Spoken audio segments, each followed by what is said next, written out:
گونگی عورت دکھ جائے تو شادی ہوتی ہے، گونگا مرد دکھ جائے تو خوشخبری ملتی ہے۔ کھٹے انگور کھا کر جمع کرو حمل ہو جائے گا، بھرے پیٹ جمع کرو گے تو حمل نہیں ہوگا۔ تکیے نیچے ادرک رکھنے سے رزق آتا ہے، جیب میں گندم کا دانہ رکھو تو دولت آتی ہے۔ چنبیلی کا پھول جیب میں رکھو تو دل نرم ہوگا۔ ماتھے پر زیتون کا تیل لگاؤ، یادداشت تیز ہوگی۔ نیم گرم پانی پی کر سو جاؤ، نیند اچھی آئے گی۔ گھر میں سفید طوطا لے آؤ، دولت آئے گی۔ گھر میں کالا تیتر لے آؤ، جادو کا اثر ختم ہوگا۔ گھر میں حاملہ بھینس لے آؤ، رزق آئے گا۔ گھر میں انار لگاؤ گے تو بچے ذہین ہوں گے۔ ہاتھ سے پانی گر جائے تو غربت آتی ہے، ہاتھ سے پھل گر جائیں تو رزق آتا ہے۔ ہاتھ سے کھنجور گر جائے تو تنگ دستی آتی ہے، ہاتھ سے آٹا گر جائے تو خسارہ ملتا ہے۔ رات کو پاؤں پر مہندی لگاؤ تو عمر بڑھتی ہے، رات کو ادرک کھاؤ جوانی واپس آتی ہے، رات کو لیمو کھاؤ تو سماعت بڑھتی ہے۔ چائے زیادہ پیو گے تو کینسر ہوگا، خالی پیٹ پانی پیو گے تو چربی پگھل جائے گی۔ انگور کھا کر سو گے تو خواب اچھے ہوں گے، الٹا لیٹ کر سو جاؤ تو آفتیں آئیں گی۔ دائیں طرف ہو کر سو گے تو طاقت آئے گی، بائیں جانب ہو کر سو گے تو کمزوری آئے گی۔ رات کو آئینہ دیکھو گے تو جلد بوڑھے ہوگے، رات کو سرما لگاؤ گے تو بینائی بڑھ جائے گی۔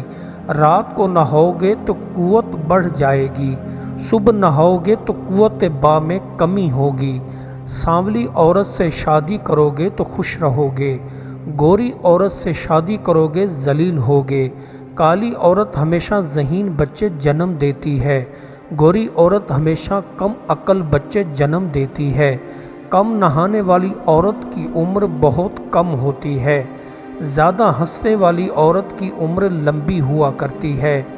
کڑوی چیزیں کھا کر جمع کرو حمل ہو جائے گا، میٹھی چیزیں کھا کر جمع کرو تو پیٹ بڑھے گا۔ میتھی دانہ کھا کر سو جاؤ، موٹاپا نہیں آئے گا۔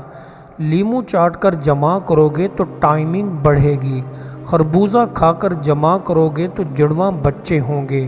کالا نمک چاٹ لیا کرو، ہاضمہ خراب نہیں ہوگا۔ حاملہ خرگوش لے آؤ، دولت کی بارش ہوگی۔ گھوڑی کا لعاب ناف میں ڈالو، چربی کم ہوگی۔ پاؤں پر سرسوں کا تیل لگاؤ گے تو عقل بڑھے گی۔ سونف کھا کر سویا کرو، پیٹ باہر نہیں آئے گا۔ تخم بلنگا کھا کر سویا کرو، قوت بڑھتی ہے۔ چھوٹا گوشت کھاؤ گے تو دماغ تیز ہوگا۔ لونگ منہ میں رکھا کرو، دانت کا درد نہیں ہوگا۔ باسی روٹی کھاؤ گے تو قوت با بڑھے گی۔ ہر جانب یہی رجحان پایا جاتا ہے کہ مذہب کو اخلاق سے علیحدہ تصور کیا جائے، لیکن اخلاق کے بغیر مذہب ایک دھوکہ ہے، اور مذہب کے بغیر اخلاق ایک دھوکہ ہے۔ تاثیر و دوا صرف اللہ کے ہاتھ میں ہے، چاہے اس سے شفا بخشے، چاہے اس سے مرض میں اضافہ کر دے۔ تمہارے کام صبر کرنا ہے اور اللہ کا شکر ادا کرتے رہنا ہے۔ ادب میں نیا پرانا کوئی چیز نہیں، جس کام میں تازگی، جدت اور خیالات کی گہرائی ہو وہ ہمیشہ نیا ہے، گو 2000 سال قبل کا لکھا ہوا کیوں نہ ہو۔ نعمتیں اور خوش بختی اس وقت حقیقی ہیں جب انسان نے ان کو اپنی کوشش و اہلیت کی بنا پر حاصل کیا ہو۔ بغیر محنت کے چیر پھاڑ کرنے والی نعمت کسی خوشی کا باعث نہیں بن سکتی۔ غرور اور گھمنڈ نہ کرو، اس ذات حقیقی و لافانی کا شکر ادا کرتے رہو جس نے تم کو عیش اور خوشی، فارغ البالی اور خوش الحانی عطا کی ہے۔ جب اللہ تعالیٰ کسی بندے کا کسی علاقے میں مرنا مقرر کرتا ہے تو اس علاقہ کی طرف اس بندے کے لیے ضرورت پہنچانے کا سبب مہیا کرتا ہے۔ بے عقل نہ بنانے پائے، دوست دوستی توڑے تو تم اسے جوڑو، وہ دوری اختیار کرے تو تم نزدیک ہو جاؤ، وہ سختی کرے تو تم نرمی کرو۔ غفلت اور پتھر دل جس کے پاس ہو، ایسا بندے جیسا سخت اور کوئی نہیں، یعنی غافل اور سخت دل ان کی وجہ سے بلا کے جال میں بآسانی پھنس جاتا ہے۔ اگر کوئی بری خواہش دل میں پیدا ہو تو اسے روکنے کی جد و جہد کرو۔ اگر ایک دفعہ فتح پا لی تو اس سے بڑی فتوحات کے لیے راستہ صاف ہو جائے گا۔ پست ہمت نامرادی کی حد پر پہنچ کر اپنے اعضاء اور دماغ کو معطل کر بیٹھتے ہیں، مگر عالی ہمت خدا کی بخشی ہوئی طاقتوں سے کام لیتے ہیں۔ رجت پسند ہر کہیں ایک ہی جیسے ہوتے ہیں۔ رجت پسند کو ختم کرنے کے لیے اس پر کاری ضرب لگانا ضروری ہے۔ یہ ایسا ہی ہے جیسے فرش پر جھاڑو دی جائے۔ اگر تمہارے پاس 2 پیسے ہوں تو ایک سے روٹی خریدو اور دوسرے سے پھول۔ روٹی تمہیں زندگی دے گی اور پھول تمہیں جینے کا فن سکھائیں گے۔ جس کی عمر چھوٹی ہو اس کو غلام مت بناؤ اور نہ ہی اس سے کام کرواؤ۔ اللہ تعالیٰ نے تمہیں دنیا سے اس لیے دی تاکہ تم اس کے ذریعے آخرت کو پا سکو۔ صاحب ثروت کا کتا بھی مر جائے تو افسوس کے لیے ہر کوئی چلا جاتا ہے، اور اگر غریب کی ماں مر جائے تو کوئی کندھا دینے نہیں آتا۔ زندگی ناخوشگواریوں سے خالی نہیں ہو سکتی۔ آپ صرف یہ کر سکتے ہیں کہ ناخوشگواریوں کو بھلا کر اپنی زندگی کو خوشگوار بنانے کی کوشش کریں۔ ایک جسم کی طرح مومن دوسرے مومن کا بھائی ہے کہ جب جسم کے کسی حصہ کو شکایت ہوتی ہے تو اس کی تکلیف پورے بدن کو ہوتی ہے، اور ان کی روح بھی ایک ہے۔ جس گھر میں لڑکا پیدا ہو جائے والدین کو اللہ وہ عزت دیتا ہے جو پہلے نہ تھی۔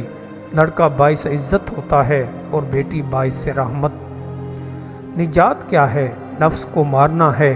مجاہدہ میں اور لذت کو خیر بات کہنا، جیسے کہ تو بچھو کا ڈنک نکال دے تاکہ وہ مارے جانے سے معمون ہو جائے۔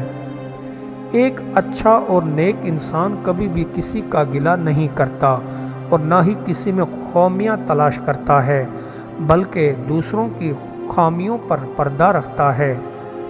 ہمیشہ ایک بات کو اپنے کان میں ڈال لو کہ اخلاق سے گرے ہوئے کاموں سے کبھی بھی اچھے اور نیک نتائج حاصل نہیں ہو سکتے، چاہے زمین آسمان ایک کر لو۔ پسندیدہ چیز سے جدائی موت ہے۔ جن کی پسندیدہ چیزیں موت سے پرے ہیں ان کو مرنا آسان ہے۔ جن کی پسندیدہ چیزیں یہاں رہ جائیں گی ان کے لیے موت مشکل ہے۔ اونچے گھروں میں رہنے والا کوئی بندہ ایک سچا مسلمان تو کیا عالی ظرف انسان بھی نہیں کہلایا جا سکتا۔ سچا مسلمان دولت ہونے کے باوجود سادہ مزاج کا ہوتا ہے۔ جو آدمی خود کو تسلی نہیں دیتا ہے اور خوش رہنے کی کوشش نہیں کرتا ہے وہ کبھی زندگی میں خوش نہیں رہ سکتا۔ آدمی کو چاہیے ہر حال میں خود کو تسلی دے اور اللہ کا شکر ادا کرے۔ یہ پہاڑ جتنے اونچے ہیں اس سے زیادہ اونچے نہیں ہو سکتے، اور جتنا ہم کھو دیں اتنے ہی نیچے چلے جائیں گے۔ بھلا ہم انہیں کیوں نہیں صاف کر سکتے؟ اے جاہل، تجھے زمانہ بدلنے پر لگا ہوا ہے، تو اپنی حالت پر جمع ہوا ہے۔ بہت سے بڑے بڑے مالدار ایسے ہوئے کہ ان کو زمانے نے فقیر اور حقیر بنا دیا۔ جو دولت اللہ تمہیں دے اسی میں سے اللہ کی راہ پر خرچ کیا کرو تاکہ اللہ تمہیں رزق میں اور بھی اضافہ کر دے۔ اللہ کی راہ میں جتنا خرچ کرو گے دگنا رزق کماؤ گے۔ جہالت کے اندھیرے علم کی روشنی سے ہی منور کیے جا سکتے ہیں۔ قبر کو روشن کرنا چاہتے ہو تو جہاں تک ممکن ہو علم کو پھیلاؤ اور ہر جگہ علم کی روشنی کو لے جاؤ۔ صالح اولاد ہی آپ کے بعد آپ کی تہذیبی روایات، دینی تعلیمات اور پیغام توحید کو زندہ رکھنے کا ذریعہ ہے۔ سخاوت اور بخشش اتنی ہی اچھی ہوتی ہے جتنی گنجائش ہو۔ جو انسان خوش آمدی ہوتا ہے وہ برائی اور اچھائی کو ایک ہی زاویے سے دیکھتا ہے۔ نہ تو اس قدر سختی اپناؤ کہ لوگ تجھ سے نفرت کریں اور تجھ سے کنارہ کش ہو جائیں، اور نہ ہی اتنا نرم کہ لوگ تجھے دھوکہ دے جائیں اور تجھے خبر بھی نہ ہو۔ 7 بار یہ وظیفہ مٹھی میں پھونک کر جس عورت کے سامنے مٹھی کھول دو گے وہی عورت تم پر عاشق ہو جائے گی۔ دنیا والے ریوڑ کی طرح ہیں، اور اللہ چراوا شب و روز سب کو دوڑا رہا ہے، پس جب تو دیکھے کہ ایک ارادہ سے ہر چیز دنیا میں قائم ہے۔